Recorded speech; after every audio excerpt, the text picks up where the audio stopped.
vojna oligarchov, ukrajinských oligarchov.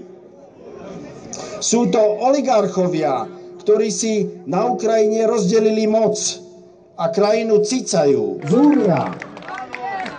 A preto tie slova, že my sme lúza.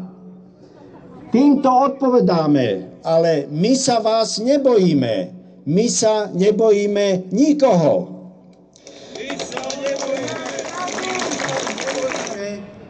S takýmito zhromaždeniami, s takýmito aktivitami, kým nedosiahneme výsledok, kým nezabránime budovaniu základní NATO na Slovensku. Posielali vojakov do Afganistanu a inde. Sú to lži, vyfabrikované lži, ktorými politici ohlupujú národ tým, že sú zaviazaní sami svojimi osobami cudzím záujmom a nie záujmom tohto štátu.